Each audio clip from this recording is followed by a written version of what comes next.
প্রিয় শিক্ষার্থীবৃন্দ, তোমাদের সবাইকে আবারও শুভেচ্ছা জানাচ্ছি। গতদিন আমি আসন্ন এইচএসসি পরীক্ষা 2025 উপলক্ষে তোমাদেরকে দিক নির্দেশনামূলক কিছু ক্লাস নিচ্ছিলাম। গতদিন আমাদের ছিল বাংলা আবশ্যিক প্রথম পত্র নিয়ে, অর্থাৎ সেখানে আমরা আলোচনা করেছিলাম প্রশ্নের ধরন, তারপরে হচ্ছে মান বন্টন, এরপরে সময় ব্যবস্থাপনা এবং উত্তর প্রদানের কৌশল নিয়ে। তো আজকেও আমি ধারাবাহিকভাবে বাংলা দ্বিতীয় পত্র নিয়ে কথা বলবো। এখানে তোমরা দেখতে পাচ্ছ এটা আসলে প্রশ্নের প্যাটার্নটা এরকম থাকবে। বাংলা দ্বিতীয় পত্র, বিষয় কোড হচ্ছে 102, সময় 3 ঘন্টা এবং পূর্ণমান হচ্ছে 100। এখানে লেখা দেখছো যে ডান পাশে উল্লিখিত বা সংখ্যা প্রশ্নের পূর্ণমান জ্ঞাপক। একই প্রশ্নের উত্তরে সাধু ও চলিত ভাষারীতির মিশ্রণ দূষণীয়। এটা কমন একটা কথা, এটা প্রত্যেক প্রশ্নে থাকে যে সাধু এবং চলিত ভাষারীতির মিশ্রণ দূষণীয়, মানে গুরুচণ্ডালী দোষ এটি রাখা যাবে না, তোমাকে চলিত ভাষায় লিখতে হবে। যদি সাধুতে লিখো সেটা এখন গ্রহণযোগ্য নয়, আর দুটোর মিশ্রণ তো কোনোভাবেই নয়, শুধু চলিত ভাষাতে তোমাকে লিখতে হবে। তো যাই হোক, বাংলা দ্বিতীয় পত্রে তোমার দুইটা বিভাগ থাকবে, ক বিভাগ এবং খ বিভাগ। ক বিভাগ মানে হচ্ছে ব্যাকরণ, এটা হচ্ছে 30 মার্কস, এবং খ বিভাগে হচ্ছে নির্মিতি অংশ। এটা তোমরা অলরেডি জানো, আমি যতদূর জানি, তারপর আমি আর একবার তোমাদেরকে একটু স্মরণ করিয়ে দেওয়ার জন্য বলছি। এর যে দুইটা অংশ থাকবে বাংলা দ্বিতীয় পত্রে, ব্যাকরণ অংশে থাকবে 30 মার্কস, নির্মিতি অংশে থাকবে 70 মার্কস। এবং আমি বিশ্বাস করি যে তোমরা এখনো জানো সবাই যে তোমাদের এইচএসসি পরীক্ষা পুরো 100 মার্কসই লিখিত হবে, মানে রচনামূলক। এখানে কোনো এমসিকিউ বা নৈর্ব্যক্তিক প্রশ্ন থাকবে না। তোমাদের মাধ্যমিক লেভেলে ছিলে, এটা এখন নেই, এটা উচ্চ মাধ্যমিক বা এইচএসসি তে থাকছে না। আমি বিশ্বাস করি এবং জানি যে তোমরা এটা জানো। তো যাই হোক, ব্যাকরণ 30 মার্কস, এই 30 মার্কসের বিপরীতে তোমাকে প্রশ্নের উত্তর করতে হবে মোট 6টি। প্রতিটি প্রশ্নের মান হচ্ছে 5। দেখো এই যে ডান পাশে উল্লেখ করা আছে 5 করে। ব্যাকরণে 6টা প্রশ্নের উত্তর করতে হবে, 5 6 30 মার্কস। এবং প্রতিটি প্রশ্নের উত্তরে দেখবে যে একটি করে অথবা উত্তর, মানে প্রশ্ন দেওয়া আছে। একে ক আছে এবং অথবাতে খ আছে। খেয়াল করে দেখবে যে প্রত্যেকটা প্রশ্নের ক্ষেত্রেই এরকমটা আছে, মানে প্রত্যেকটারই একটা করে অপশন থাকবে। উল্লেখ্য, প্রত্যেকটা প্রশ্নে তোমরা দেখবে যে প্রথম প্রশ্নটা সাধারণত বিবরণমূলক বা বর্ণনামূলক হয়ে থাকে, এবং অথবা যে প্রশ্নটা থাকে সেই প্রশ্নটা থাকে সাধারণত ব্যবহারিক বা ব্যাকরণ সম্পর্কিত। যেমন 1 নম্বর প্রশ্নটা নিয়ে আমি যদি কথা বলি, একের কয়ে আছে অধ্বনি উচ্চারণের যে কোনো 5টি নিয়ম উদাহরণ সহ লিখো। অর্থাৎ এটি একটি রচনামূলক প্রশ্ন। বিপরীতে কি আছে, যে কোনো 5টি শব্দের উচ্চারণ লিখো। এখানে 8টি শব্দ থাকবে, 1 2 3 4 5 6 7 8, 8টির মধ্যে থেকে যে কোনো 5টি এটি তুমি উচ্চারণ লিখতে হবে। ঠিক তেমনি 2 নম্বর প্রশ্নে বলা আছে, দেখো কয়ে বাংলা একাডেমি কর্তৃক প্রমিত বাংলা বানানের যে কোনো 5টি নিয়ম, মানে অনেকগুলো নিয়ম আছে, তো সেখান থেকে তোমাকে 5টি নিয়ম লিখতে বলেছে উদাহরণ সহ। অথবা কি বলেছে, যে কোনো 5টি শব্দের বানান শুদ্ধ করে লিখো। ঠিক তেমনি 3 নম্বর প্রশ্নে দেখো উদাহরণ সহ বিশেষণের শ্রেণী বিভাগ আলোচনা করো, মানে রচনামূলক প্রশ্ন।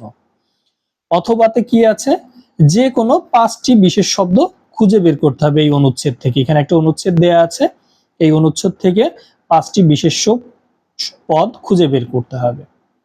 4 নম্বরে বলা আছে কয়ে উপসর্গের সংজ্ঞা দাও, বিদেশি উপসর্গ ব্যবহার করে 5টি শব্দ গঠন করো।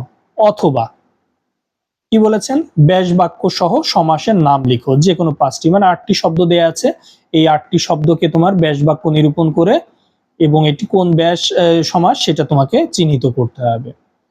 5 নম্বরে দেখো বাক্য কাকে বলে, অর্থগতভাবে বাক্যের শ্রেণী বিভাগ আলোচনা করো উদাহরণ সহ।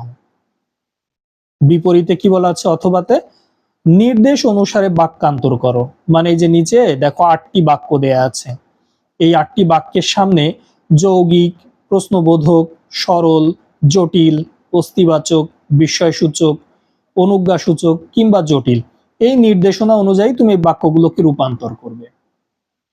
6 নম্বরেও দেখো, যে কোনো 5টি বাক্য শুদ্ধ করে লিখো।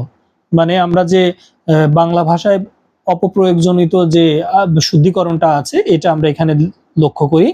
এখানেও 8টি বাক্য দেয়া আছে, যে বাক্যগুলো সাধারণত ভুল প্রয়োগ আছে এই বাক্যগুলোকে আমরা শুদ্ধ করব। অথবা কি বলেছেন, নিচের অনুচ্ছেদটি শুদ্ধ করে লিখো, মানে এখানে পুরো একটা অনুচ্ছেদ দেয়া আছে সেটা শুদ্ধ করে লিখো। তো আমি এতক্ষণ যে জন্য এতগুলো কথা বলছিলাম, যে প্রত্যেকটা প্রশ্নের ক নাম্বারটি দেখবে রচনামূলক বা বিবরণমূলক, কিন্তু অথবাতে খতে যেটা থাকছে সেটা হচ্ছে যে কোনো 5টি শব্দের উচ্চারণ লিখো, অথবা বানান শুদ্ধকরণ করে লিখো, অথবা 5টি বিশেষ্য পদ খুঁজে বের করো, অথবা 5টি ব্যাস বাক্য নিরূপণ করো, অথবা 5টি বাক্য রূপান্তর করো। তো এই কথা কেন আমি বলছি? আমি হলে কি করতাম? আমি সবসময় চেষ্টা করতাম রচনামূলক প্রশ্নগুলোকে এড়িয়ে যাওয়ার জন্য। এটা খুবই সহজ, কারণ রচনামূলক প্রশ্নের উত্তর করতে গেলে একটু সময় লাগে, তাই না? যেমন অধ্বনি উচ্চারণের যে কোনো 5টি নিয়ম লিখো উদাহরণ সহ। এটা লিখতে মিনিমাম 10 থেকে 12 মিনিট কিংবা 15 মিনিট সময় লাগতে পারে, কিন্তু আমার জন্য বরাদ্দ কত সময়? নম্বর 5 নম্বর। কিন্তু আমি যদি 5টা শব্দের উচ্চারণ লিখি, এই 5টা শব্দের উচ্চারণ লিখতে আমার সর্বোচ্চ 3 থেকে 4 মিনিটও সময় লাগবে না। উপরন্তু এই শব্দগুলো লিখতে যেমন আমার সময়ও বেঁচে যাবে, এবং এগুলোর আমি মার্কসও পাবো গণিতের মতো। ঠিক যতটুকু সঠিক, যে কয়টা সঠিক আমি ঠিক ততটা মার্কস পাবো। কিন্তু পুরো রচনামূলক প্রশ্ন লিখতে গেলে সময়টাও চলে যায়, আবার অনেক সময় দেখা যাচ্ছে মনোপুত উত্তর হয় না, পরীক্ষকের কাছে পূর্ণমান পাওয়া যায় না 5-এর মধ্যে 5। কিন্তু এই যে 5টি উচ্চারণ, আবার যদি বানানের ক্ষেত্রে হয় যে 5টি শুদ্ধ বানান লিখো, এই যে প্রমিত বানানের যে কোনো 5টি নিয়ম অনেক বিস্তৃত। মানে আমি বলছি যে সময় যেমন নষ্ট হয়, পূর্ণ মান বা পূর্ণ নম্বর পাওয়ার ক্ষেত্রেও একটা অনিশ্চয়তা থেকে যায়। তো আমি হলে যেটা করতাম, আমি হলে এই যে 5টি শব্দের উচ্চারণ লিখতাম, 5টি বানান শুদ্ধ করে লিখতাম, অথবা এখান থেকে 5টি বিশেষ্য পদ খুঁজে বের করতাম। এই উদাহরণ সহ বিশেষণের শ্রেণী বিভাগ এত রচনামূলক প্রশ্নে আমি যেতাম না। ঠিক তেমনি উপসর্গের সংজ্ঞা দাও, বিদেশি উপসর্গ ব্যবহার করে 5টি শব্দ গঠন করো। বিপরীতে আমি আছে কি ব্যাস বাক্য সহ সমাসের নাম লিখো, যে কোনো 5টি। তার মানে খুবই কম সময় লাগবে এই 5টি ব্যাস বাক্য বা 5টি বানান শুদ্ধকরণ বা উচ্চারণ লেখা 3 থেকে 4 মিনিট, এবং যে কয়টা সঠিক হবে ঠিক সেই কয়টাই মার্কস। 5টা হলে 5, 4টা হলে 4, এর কমসে কম দেওয়ার কোনো সুযোগ নেই। কিন্তু সাধারণত রচনামূলক প্রশ্নগুলোতে সময় যেমন যায়, ঠিক তেমনি পূর্ণমান পাওয়ার ক্ষেত্রে একটা অনিশ্চয়তা থাকে। আবার দেখো, বাক্য বলতে কি বোঝো, অর্থগতভাবে বাক্যের শ্রেণী বিভাগ উদাহরণ সহ আলোচনা করো, সেই রচনামূলক প্রশ্ন। অনেকটা সময় নিয়ে অনেকখানি লিখতে হয়, কিন্তু আমি যদি 5টা বাক্য এগুলো যদি শুদ্ধ করে লিখি বা রূপান্তর ঠিক মতো করি, আবার এই যে বাক্য শুদ্ধিকরণের জায়গাও ঠিক এই কাজটা করি, এগুলো আমার জন্য খুব স্বল্প সময়ে, অর্থাৎ খুব কম সময় ব্যয় করে পূর্ণ মার্কস তুলে নেওয়ার জন্য একটা অফুরন্ত সুযোগ। এজন্যই আমি বলছি, এতে তোমার প্রচুর সময় ব্যয় মানে বেঁচে যাবে, যে সময়টা তুমি নির্মিতি অংশে কাজে লাগাতে পারবে। কারণ তুমি জানো নির্মিতি অংশ টোটালি রচনামূলক। আমি আসছি সে আলোচনায়। তো এখান থেকে তুমি যদি সময়টা সেভ করতে পারো, সেই সময়টা তুমি এখানে তুমি ইনভেস্ট করতে পারবা। কারণ তোমার সময় তো 3 ঘন্টা, তাই না? সব মিলিয়ে 3 ঘন্টা। তো তুমি পুরো ব্যাকরণ যদি আধা ঘন্টা 40 মিনিটের মধ্যে শেষ করে ফেলতে পারো, তাহলে বাকি 2 ঘন্টা 20 মিনিট তুমি পুরো নির্মিতি অংশে অনেক সময় নিয়ে ভালোভাবে গুছিয়ে লিখতে পারবে। আরো বিষয়টা কি, যে তুমি রচনামূলক প্রশ্ন লিখলে সবসময় দেখা যাচ্ছে পূর্ণমান বা পূর্ণ নম্বর পাওয়ার নিশ্চয়তা থাকে না। কারণ একটা বিস্তৃত প্রশ্ন খুব অল্প সময়ের মধ্যে খুব গুছিয়ে অল্পের মধ্যে লিখে আনাটা একটু কঠিন হয়ে যায়। সেখানে আমি মনে করি এই 5টির উত্তর দেওয়াটা সবচেয়ে বুদ্ধিমানের কাজ। আমি হলে অন্তত তাই করতাম। তবে হ্যাঁ, যদি আমার এমন হয় যে আমার এখানে কমন খুব কম পড়ছে, আমার এই 5টির মধ্যে কমন আসছে না, তখন আমি এই রচনামূলক প্রশ্নে যেতাম। কিন্তু মিনিমাম যদি আমি দেখি যে আমার 4টাও কমন পড়ে, 5টার মধ্যে আমি 5টা পারছি না, 4টা হচ্ছে, আমি 4টাই লিখতাম। আমার কাছে মনে হয় এটা বুদ্ধিমানের কাজ, যে আমি খুব কম সময় ব্যয় করে পূর্ণ মার্কস তুলে নেওয়ার একটা কৌশল। এবার বলে রাখি, এগুলো কাজ করতে হলে তোমাকে কিন্তু আসলে ব্যাকরণের উপরে ভালো দখল থাকতে হবে। যেমন তুমি যদি 5টি উচ্চারণ সঠিক লিখতে চাও, তোমাকে অবশ্যই উচ্চারণ সম্পর্কে ভালো ধারণা থাকতে হবে। ঠিক তেমনি 5টি বানান শুদ্ধ করে লিখতে চাইলে বানানের সমস্ত নিয়মগুলো তোমার ভালোভাবে জানা উচিত। আবার 5টি বিশেষ্য পদ খুঁজে বের করতে হলে তোমাকে অবশ্যই জানা উচিত আসলে যে বিশেষ্য, বিশেষণ বা সর্বনাম, মোট কথা পদ প্রকরণটা ভালো করে জানা উচিত। তাহলে কেন তুমি এগুলো খুঁজে বের করতে পারবে। আবার ব্যাস বাক্য সহ সমাস নির্ণয় করো। তুমি যদি সমাস সম্পর্কে ভালো আইডিয়া রাখো, ধারণা রাখো, তাহলেই তুমি এগুলোতে সফল হবে। ঠিক তেমনি এই যে বাক্য রূপান্তর, বাক্য শুদ্ধিকরণ, সবকিছু মিলিয়ে আমি বিশ্বাস করি তোমাদের ভালো একটা প্রস্তুতি আছে, যেহেতু তোমরা চূড়ান্ত পরীক্ষা দিচ্ছ। তো আমি এই জন্যই বলছি যে রচনামূলক প্রশ্ন থেকে আমি এই সংক্ষিপ্ত বা যে কোনো 5টির উত্তর দেওয়াটাকে বুদ্ধিমানের কাজ মনে করি, স্বল্প সময়ে পূর্ণমান। এবার চলো আমরা নির্মিতি অংশে যাই। 30 মার্কস শেষ, ব্যাকরণের 30। এইবার নির্মিতি অংশ হচ্ছে 7 নম্বর প্রশ্ন থেকে। এখানে প্রথম প্রশ্নটা হচ্ছে, দেখো যে কোনো 10টি শব্দের পারিভাষিক রূপ লিখো। এর অথবায় কি আছে, নিচের অনুচ্ছেদটি বাংলায় অনুবাদ করো, যে কোনো একটি। আমি হলে কি করতাম, আমি অবশ্যই এই পারিভাষিক শব্দ লিখতাম। কারণ পারিভাষিক শব্দ 16টা শব্দ থাকে, 16টার মধ্য থেকে 10টি লিখতে হয়, থাকে 16টা, লিখতে হয় 10টা। যেহেতু এটা মুখস্থ করার জিনিস বা জানার জিনিস, তা যতটা আমি জানি ঠিক ততটা লিখতে পারি, এতেও আমার সময় বেঁচে যাচ্ছে। কারণ 10টা পারিভাষিক শব্দ লিখতে 5 মিনিটের একটুও বেশি লাগার কথা না, যদি জানা থাকে। এখন 10টায় যদি হয়ে যায় 10-এ 10, যদি 9টা হয় 9, 8টা হলে 8, 7টা হলে 7, তাহলে তোমার যেমন সময়ও বাঁচছে, তুমি ঠিক তেমনি গাণিতিকভাবে নম্বরও পাচ্ছ, তোমার নাম্বার কাটার কোনো সুযোগ নেই। কিন্তু অনুবাদের ক্ষেত্রে হয় কি, ইংরেজি যেহেতু আমাদের মাতৃভাষা না, আবার পুরো অনুচ্ছেদের মধ্যে প্রত্যেকটা শব্দের অর্থ আমার নাও জানা থাকতে পারে। আবার অনুবাদ করার ক্ষেত্রে সবসময় আক্ষরিক অনুবাদ হয় না, ভাবানুবাদের দিকে যেতে হয়, যার কারণে এই প্যাসেজটা বারংবার পড়তে হয়, 4বার 5বার বা তারও বেশি। এরপরেও যদি কোনো শব্দের অর্থ ঠিক মতো জানা না থাকে, দেখা যাচ্ছে পুরো অনুবাদের অর্থটা পরিপূর্ণ হয় না। যার কারণে এটা বেশ সময় নেয়, প্লাস অনেক সময় মনোপুত হয় না, যে ভাবানুবাদটা ওইভাবে আসে না। তাতে দেখা যাচ্ছে কি, আমার সময়ও চলে গেল, মানসম্মতও হচ্ছে না। হ্যাঁ, কথা বলে রাখি, যদি মুখস্থ থাকে বা এটা তোমার কমন পড়ে প্রসঙ্গ ভিন্ন, কিন্তু এই ক্ষেত্রে হয় কি, পূর্ণ মার্কস পাওয়াটা একটা অনিশ্চিত। কারণ একটা অনুবাদ তুমি আসলে ভালোর তো শেষ নেই, একটা অনুবাদ তো অনেক রকম ভাবে লেখা যায়, এখানে ভাষার দক্ষতা নির্ভর করে। অনেকে শব্দ ভান্ডার বা ভাষার দক্ষতা যার যত ভালো, সে তত সুন্দর অনুবাদ করতে পারে।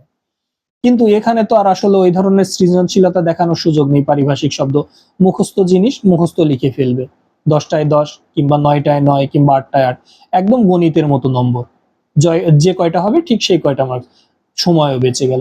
আমি হলে এদিকেই যেতাম।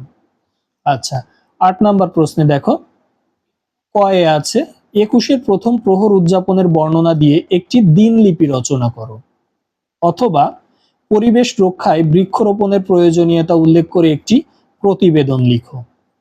এটার জন্য 10 নম্বর বরাদ্দ। তো এখানে আমার যেটা কমন, আমি দুটোকেই একই রকমই দেখি, আমার যেটা কমন বা যেটা আমি কমফোর্ট ফিল করব, আমি ঠিক সেটাই লিখবো। দিনলিপি যদি আমার কমন পড়ে, আমার ভালো লাগে, আমার এই যে 21-এর প্রথম প্রহর নিয়ে, তাহলে আমি এটা লিখবো। আর না হলে আমি এই যে প্রতিবেদন লিখবো। ঠিক আছে, এই ক্ষেত্রে আমি বলবো যে কমন পড়া বা তুমি কোনটা স্বাচ্ছন্দ্য বোধ করছো সেটাই লিখো, এখানে এতটা কৌশল অবলম্বনের খুব কিছু নেই। 9 নাম্বার প্রশ্নে দেখো, বন্ধুর পিতৃবিয়োগে সমবেদনা জানিয়ে একটি বৈদ্যুতিন চিঠি লিখো। বৈদ্যুতিন চিঠি মানে ইমেইল। অথবা ডেঙ্গু মশার প্রাদুর্ভাবের আশঙ্কা জানিয়ে নিয়মিত কলেজ ক্যাম্পাস পরিচ্ছন্ন রাখার জন্য অধ্যক্ষ বরাবর একটি আবেদনপত্র লিখো। এখানেও আমি দুটোকে 50-50 রাখছি। সাধারণত অফিসিয়াল চিঠিগুলোতে ভালো মার্কস পাওয়া যায়, তো এখানে আবেদনপত্র এটাও একটা অফিসিয়াল ব্যাপার, বৈদ্যুতিন চিঠি এটাও একটা অফিসিয়াল ব্যাপার। তো এক্ষেত্রে যদি আবেদন না হয়ে শুধু চিঠি থাকতো, তখন আমি বলতাম বৈদ্যুতিন চিঠি লিখো। কিন্তু এখানে যেহেতু বৈদ্যুতিন চিঠি অথবা আবেদনপত্র, তোমার যেটা তোমার কমফোর্ট ফিল করো বা ভালো লাগে বা কমন পড়ে, তুমি সেটাই লিখতে পারো। দুটোতেই মার্কস ভালো আসার কথা। আমার বলার পার্থক্যটা ছিল এখানে সাধারণত যে টপিকগুলো একটু অফিসিয়াল হয়, যেমন বৈদ্যুতিন চিঠির একটা কাঠামো আছে, আবার আবেদনপত্রেরও একটা কাঠামো আছে। এই ধরনের কাঠামোগত যে টপিকগুলো সেগুলো লেখা ভালো, কারণ সেগুলোতে ভালো মার্কস আসে। এবার আসো 10 নম্বর প্রশ্ন। ভাব সম্প্রসারণ করো অথবা সারাংশ লিখো। ভাব সম্প্রসারণ মানে হচ্ছে একটা নির্দিষ্ট বাক্য থাকে, সেটাকে বিস্তৃত করে লিখতে হয়, অর্থাৎ ভাবের বিস্তৃতি ঘটাতে হয়। এখানেও 10 মার্কস। আর সারাংশ, বড় সড়ো একটা অনুচ্ছেদ দেয়া থাকে, সেই অনুচ্ছেদের মূল কথাগুলো, একদম সার কথাগুলো 3-4 বাক্যের মধ্যে সম্পন্ন করতে হয়। তো এই সারাংশ লিখতেও আসলে ভাষার দক্ষতা বা শব্দের ব্যবহারে বেশ পারদর্শিতা থাকা উচিত, এই অনুবাদের মতো। তো সেই ক্ষেত্রে অল্প সময়ে সারাংশ লিখতে পারলে ভালো, কিন্তু আমার কাছে কেন যেন মনে হয় ভাব সম্প্রসারণে মার্কস ভালো আসতে পারে, যদি এটা তোমার কমন না পড়ে। কমন পারলে তুমি অবশ্যই সারাংশ লিখে ফেলো, খুব কম সময়ে 10 মার্কসের একটা নিশ্চয়তা পাওয়া যায়। আসলে পুরো 10 তো পাওয়া যায় না, দেখা যাচ্ছে একটা নির্দিষ্ট মার্কস পাওয়া যায়, ভালো মার্কস পাওয়া যায়। তবে সেটা অবশ্যই ভাষা, জ্ঞান, শব্দের ব্যবহার ভালো হতে হবে। আর যদি মনে করো যে না, আমি এত রিস্ক নিতে পারবো না, আমি ভাষা বা আমার শব্দ ভান্ডারে একটু ঘাটতি আছে, বা প্রশ্নটা আমার কমন পড়েনি, তুমি সেক্ষেত্রে ভাব সম্প্রসারণে যাও। কারণ ভাব সম্প্রসারণ অনেকটা আহ, মানে মানে অনেকটা বিস্তৃত করে লেখা যায়, কমনের পাশাপাশি একটু দেখা যাচ্ছে নিজের মতো করে অনেকটা লেখা যায়, সেক্ষেত্রে মার্কস পাওয়াটা বেশ সহজই হয় বলে আমি মনে করি। এবার আসছি আমরা 11 নম্বর প্রশ্ন।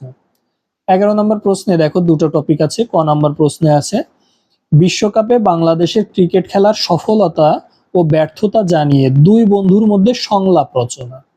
সংলাপ রচনা অথবাতে কি আছে, নিচের অনুচ্ছেদটি অবলম্বনে একটি ক্ষুদে গল্প রচনা করো। অনুচ্ছেদ বলতে কি, এখানে তোমাকে একটু হিন্টস দিয়ে দিয়েছে বা সূত্র। সবুজ শ্যামল বাংলা মায়ের সোনালী ফসলের মাঠ আজ কংক্রিটের চাপাই পিষ্ট। তারপরে এখান থেকে তোমাকে শুরু করতে হবে। আমি হলে সংলাপ লিখতাম। কেন লিখতাম?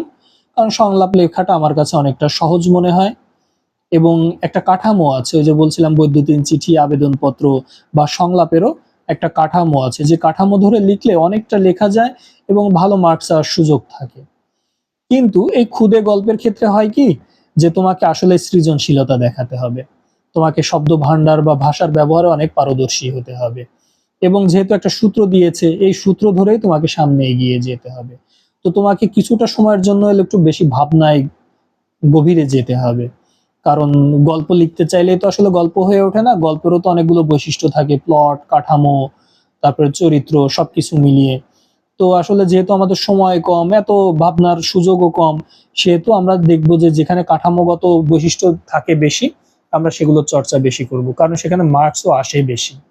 কারণ সংলাপ লিখতে যে তুমি যদি দুই বন্ধুর মধ্যে কথার কথা 5-5টি সংলাপ দিয়েও যদি খাও, 10টা সংলাপ হয়ে যাচ্ছে, বা 10-10টা দিয়ে দাও, 20টা হয়ে যাচ্ছে। এভাবে তুমি একটু আকৃতিতে বড় করে তুমি একটু ভালো টপিকে আলোচনা করতে পারো।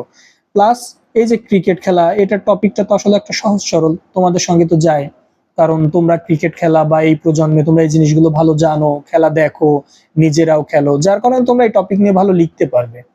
কিন্তু এই যে একটা ক্ষুদে গল্প লেখার জন্য যে টপিকটা দিয়েছে, এই টপিকটা তোমাদের জন্য আসলে একটু কঠিনও মনে হতে পারে, কখনো কখনো, কখনো সহজ হতে পারে। তবে আমি সবসময় চেষ্টা করব, আমি হলে যেটা করতাম, সংলাপটাকে প্রাধান্য দিতাম। এবার সর্বশেষ প্রশ্ন হচ্ছে প্রবন্ধ রচনা। তোমার 5টা রচনা থাকবে, 5টা রচনার মধ্যে থেকে এর জন্য বন্টন হচ্ছে 20 মার্কস, যে কোনো একটি লিখতে হবে। তো সচরাচর যেটা কমন পড়ে অবশ্যই সেটা লেখা উচিত। এই কথাটা আমি প্রত্যেক পরীক্ষার জন্যই বলি, যে যে প্রশ্নটা তুমি আগে ভালো পারো সেটাই তুমি আগে লিখো। তেমনি এইখানে যে 5টি রচনা আছে, যে প্রশ্নটি বা যে রচনাটি তোমার কমন পড়েছে, তুমি ভালো লিখতে পারবে, অনেক তথ্য সম্ভার ঘটাতে পারবে, কোটেশন দিতে পারবে, এইভাবে তুমি সেই রচনাটাকে বেছে নাও। দেখো এখানে বলা আছে কয়েকটি রচনা: যুদ্ধ নয় শান্তি, শান্তি, চিকিৎসা ক্ষেত্রে বিজ্ঞান ও প্রযুক্তি, স্বদেশ প্রেম, পোশাক শিল্প, সমস্যা ও সম্ভাবনা, মেট্রো রেল, নগর জীবনের নতুন দিগন্ত। প্রত্যেকটা রচনাই খুবই ভালো, তবে স্বদেশ প্রেমটা খুবই কমন একটা রচনা। তো আমি সচরাচর বলে থাকি যে এই কমন টপিকগুলোকে একটু এড়িয়ে যাওয়া ভালো। কেন ভালো? কারণ সবাই এটা লিখতে চায়। সবাই লিখতে চায়, যার কারণে এটার উপরে মার্কসও একটু কমন মার্কস চলে আসে, গড় মার্কস চলে আসে। এবং কমন কথা, তুমি যদি একটু ব্যতিক্রমী আইডিয়া থেকে লিখতে চাও, ব্যতিক্রমী একটা টপিক নাও এবং সেখানে ভালো কিছু তথ্যের সরবরাহ দিতে পারো, ভালো কোটেশন দিতে পারো, তথ্যচিত্র দিতে পারো, সেই ক্ষেত্রে কিন্তু পরীক্ষকের দৃষ্টি আকর্ষণ করা সম্ভব এবং ভালো মার্কস অর্জন করা সম্ভব। অবশ্যই কমন পড়তে হবে, সঙ্গে তোমার নিজস্ব সৃজনশীলতা, শব্দ ভান্ডার, তথ্য সম্পর্কে তোমার ধারণা, এগুলোর তোমার সন্নিবেশ থাকতে হবে। এই সব কিছু মিলিয়ে তোমাকে রচনাটা লিখতে হবে। চেষ্টা করবে অনেকগুলো টপিকে বা অনেকগুলো পয়েন্টে কথা বলার, একটু তথ্যবহুল করার, ভালো ভালো কোটেশন ব্যবহার করার, একটু সমৃদ্ধ করে রচনাটা লেখার। আমি বলেছিলাম যে তোমার মূল সময়টা হচ্ছে 3 ঘন্টা। তুমি খেয়াল করেছো এই যে এখানে আমি বলেছিলাম যে সংক্ষিপ্ত প্রশ্নগুলো লিখতে, তো এখানে তুমি যদি 30 মিনিট বা 40 মিনিটের মধ্যে পুরো ব্যাকরণ অংশ শেষ করতে পারো, তাহলে 3 ঘন্টা 2 ঘন্টা 20 মিনিট তোমার থেকে যাচ্ছে। যে সময়টা তুমি এই যে এতগুলো রচনামূলক রচনা, তারপরে সংলাপ, ভাব সম্প্রসারণ, বৈদ্যুতিন চিঠি বা আবেদনপত্র, দিনলিপি, প্রতিবেদন, এগুলো লেখার জন্য পর্যাপ্ত সময় পাবে, এমনটাই করা উচিত। কিন্তু তুমি যদি ব্যাকরণের সময় বেশি নিয়ে ফেলো, এদিকে কম নেবে, কম পাবে, যার কারণে এই রচনামূলক টপিকগুলো একটু বড় করে লিখতে পারবে না। এই জন্যই আমি বলবো এই সময়গুলোকে তুমি একটু অ্যাডজাস্ট করে নেবে। আর গত পরীক্ষায় আমি বলেছিলাম যে প্রত্যেক পরীক্ষায় শেষে 10টা মিনিট তোমার একটু রিজার্ভ রাখা উচিত। এই 10টা মিনিট তোমার একান্ত, তোমাকে ওয়াশরুমে যেতে হতে পারে, তোমাকে হাজিরা খাতায় সই করতে হতে পারে, তোমার যিনি কক্ষ পর্যবেক্ষক থাকবেন তিনি এসে তোমার খাতায় সই করবেন, তুমি লুজ পেপার নেবে, সেলাই করবে, তাই না? তারপরে তুমি একদম পরীক্ষার শেষে তুমি নিশ্চয়ই তোমার প্রশ্নগুলোকে আবার দেখবে, একবার একটু রিভাইজ করার চেষ্টা করবে যে সকল প্রশ্নের উত্তরগুলো তুমি দিয়েছো কিনা। তারপরে একদম খাতা জমা দেওয়ার শেষ আগ মুহূর্তে তুমি রোল নাম্বার, রেজিস্ট্রেশন নাম্বার, বিষয় কোড, এগুলো ঠিকঠাক মতো পূরণ করেছো কিনা, হাজিরা পত্রে স্বাক্ষর করেছো কিনা, এগুলোর জন্য তোমার এই 10 মিনিট রিজার্ভ রাখা উচিত শেষ সময়ের জন্য। তাড়াহুড়োর জিনিস কখনোই ভালো হয় না, তাই ধীরে সুস্থে, সময় প্রতি খেয়াল রেখে, ঠান্ডা মাথায় সকল প্রশ্নের উত্তর করে আসা উচিত। তোমাদের জন্য শুভকামনা থাকছে, দোয়া থাকছে। মহান আল্লাহ তাআলার উপরে তোমরা দৃঢ় বিশ্বাস রাখো, ভালো প্রস্তুতি গ্রহণ করো এবং আত্মবিশ্বাসের সঙ্গে এগিয়ে যাও। সফলতা তোমাদের অবশ্যই ধরা দিবে। তোমাদের জন্য অনেক অনেক দোয়া রইল। আল্লাহ হাফেজ।